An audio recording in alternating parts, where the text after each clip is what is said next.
I looked at Seth.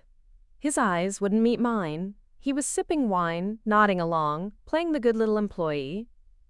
If only they knew. If only they could see the contract in my bag, the one that said Seth's company had just been acquired by mine. He would report to me by Monday morning. Felicity's shiny new promotion was about to crumble when she realized her top asset answered to her loser sister. I could have dropped the bomb right then, watched their smug faces crack. But something in me wanted to hold it close a little longer, to see how deep they'd dig this hole. Felicity was telling a story now, something about her wedding plans. She made sure to mention how expensive everything was, how her boss, her wonderful, brilliant savior boss, was footing the bill for their marketing expansion. I wondered if she'd even bothered to look at the paperwork before signing. I wondered if she realized I owned that boss. At one point, Dad leaned back, balancing his wine glass on his belly. "You know, Etta, I really hope you find something stable soon. We just worry about you living out there in that little apartment, working yourself to death. Maybe one day you'll settle down, let a good man take care of you." A laugh tore itself out of me. Not polite, not ladylike. A sharp, bitter bark that made the whole table freeze. "What's funny?" Felicity asked, her lips tight. I leaned forward, planting my elbows on the table, chin resting on my clasped hands. "You want to know what's funny? You're all sitting here celebrating Felicity's promotion, congratulating Seth for saving the day. And none of you have a clue what's really happening." My mother's brow furrowed. "Etta, don't be rude." "Rude?" I almost laughed again. "You call me a loser behind my back. You think I'm some pathetic charity case. But here's the truth. I own the company Felicity works for. And Seth? He's not her boss. He's my employee." A hush fell over the table. Felicity's mouth dropped open.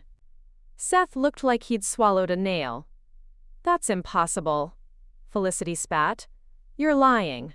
I reached into my bag, pulled out the contract, slid it across the linen tablecloth. "Read it. The acquisition went through last week. Seth reports to me, which means, technically, so do you."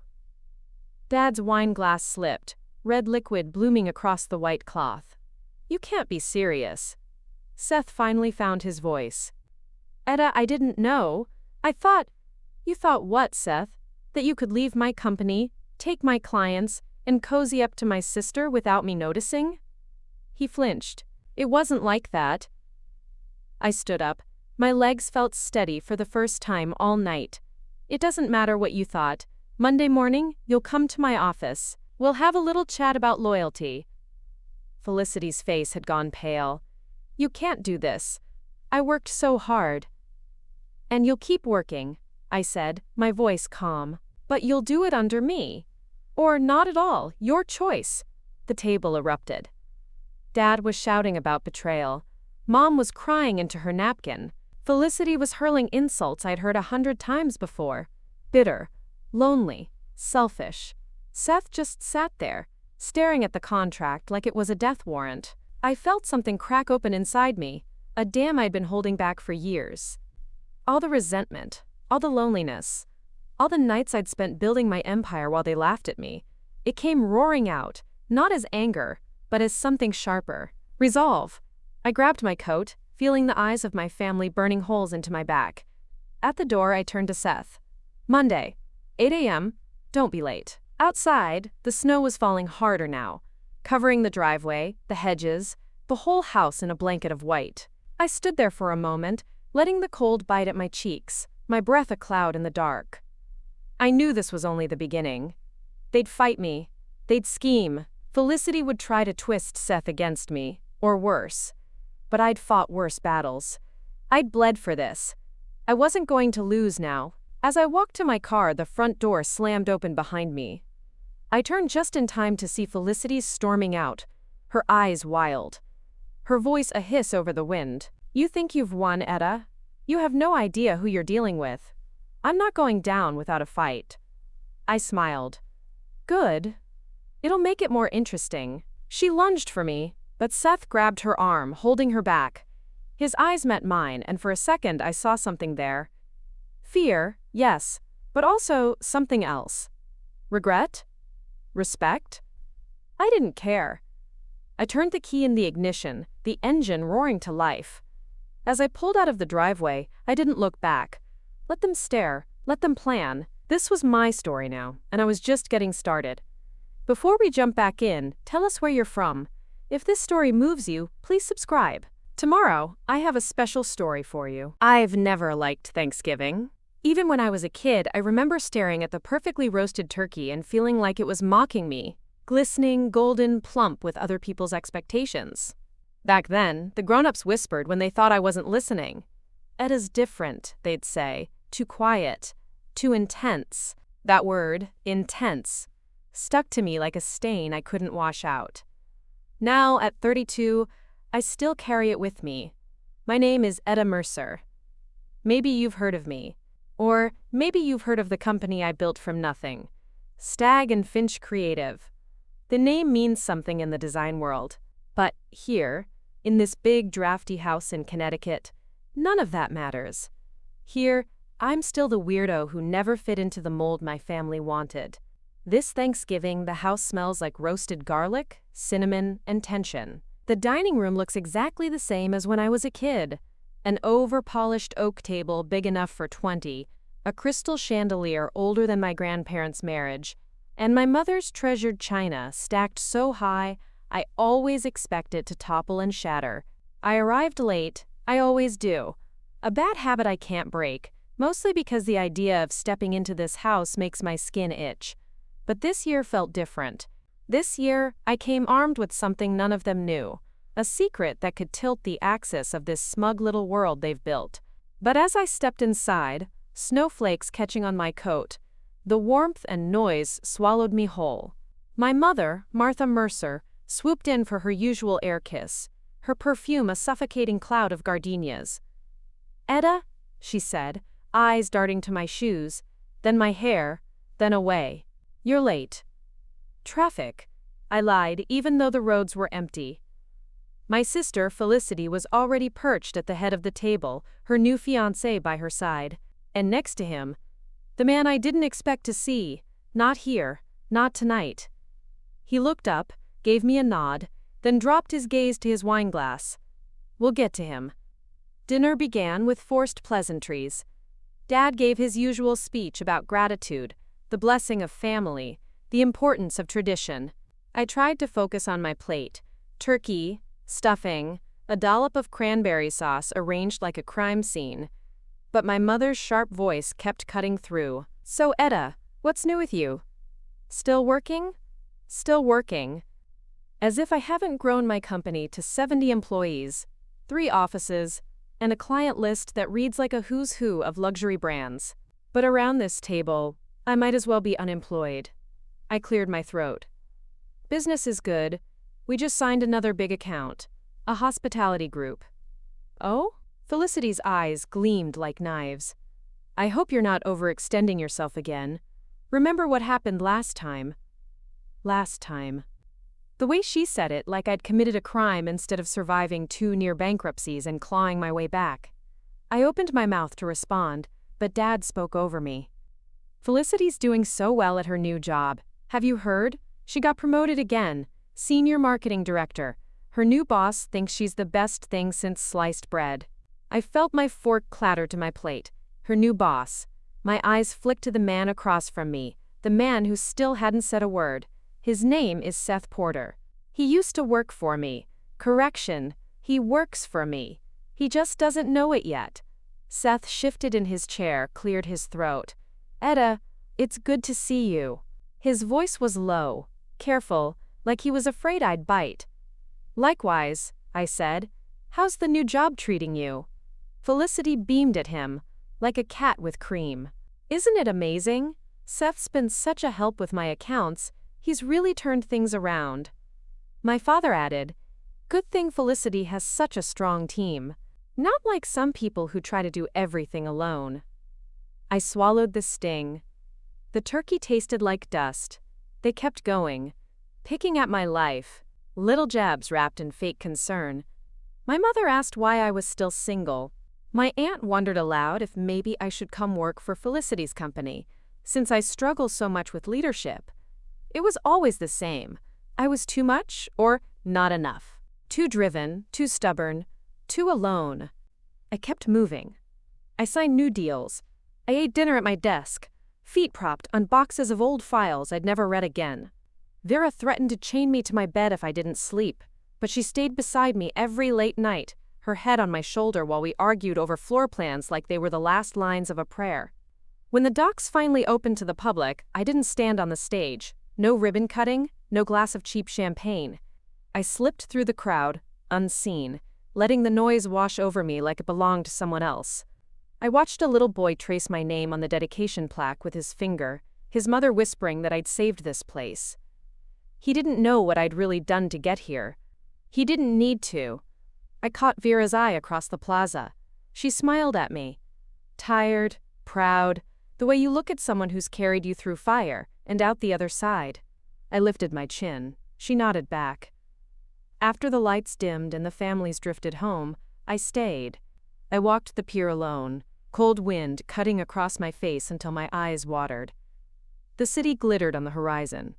Behind me, the riverfront shone like a crown I'd forged in my own blood. I pulled out my phone. No new messages. I thought about Felicity, wherever she was, and Matthew, hunched over some bar, telling anyone who'd listen that he'd be back. I thought about Mom, sitting alone in her too-big house, rewriting the story in her head until she could pretend she'd never called me too much to love. I thought about the girl I'd been at that Thanksgiving table. The loser. The black sheep. The one who was too intense, too loud, too sharp to fit in the mold they'd set for her. She was still here, somewhere deep under the marble floors and glass walls I'd built to keep her safe. I closed my eyes and let the wind whip at my coat. It hurt. It felt good to feel it. When I turned back toward the lights, I whispered to that girl, the one they tried to bury alive. They can't touch you now. They never will again. And I meant it. ... In the elevator back to my office, Vera leaned against my side, her hand warm on my arm. "It's done, Etta." I shook my head. "No. It's ours. And it's only just begun." She laughed, low and tired. "Promise me you'll let yourself breathe, just once." I didn't promise. I couldn't. She knew that. But I pressed my forehead to hers, and in that tiny space where the world was nothing but our shared breath, I let myself want it. Outside, the city roared. Hungry. Alive. Mine. They'd called me a loser at Thanksgiving. Then they'd called me unstoppable. Now they didn't get to call me anything at all. Because I'd carved my name into the bones of this place, and it would echo long after they forgot what it cost me to stand here. 2 more great stories are next. Don't miss them. Subscribe and turn on notifications. Winter came back hard. Early frost clinging to the south docks, scaffolding like a warning I didn't bother to heed. The wind howled off the river, carrying the taste of old sins and fresh ambition. I stood alone on the pier at dawn, boots planted on raw concrete that would soon hold families, tourists, dreamers, people who'd never know how many knives I'd pulled from my own back to build it. Inside, the site buzzed. Seth wrangled deliveries. Julian did his diplomat routine with the city inspectors. Vera wasn't there yet. She'd taken that week she'd promised herself. Part of me wanted to call her every night just to hear her voice, but I let her have that small mercy, a world without my shadows in it. The news broke midweek. Another exclusive, some third-rate blog Matthew had fed half-truths about old accounts, bribes, forged permits. The usual rot dressed up as revelation. Only this time, they dug deeper. They hinted I'd driven Felicity out of the country, that I'd threatened my own mother to keep her quiet. Lies so big they bent under their own weight. I stared at the headlines while the sky turned from bruised gray to flat white. Then I turned off my phone. If they wanted to come for me one last time, they'd do it to my face. By nightfall, the boardroom was full. Not just my loyal ghosts, but the fence-sitters. The old guard who'd once called me a liability when Dad was still alive. They shifted in their suits, lips pressed thin, eyes flicking to the glass walls like they wished they were anywhere but here. Vera showed up in the doorway halfway through, hair damp from the storm outside, coat still dripping. She didn't say a word, just slid into her seat, opened her laptop, and gave me that nod that meant, burn them down.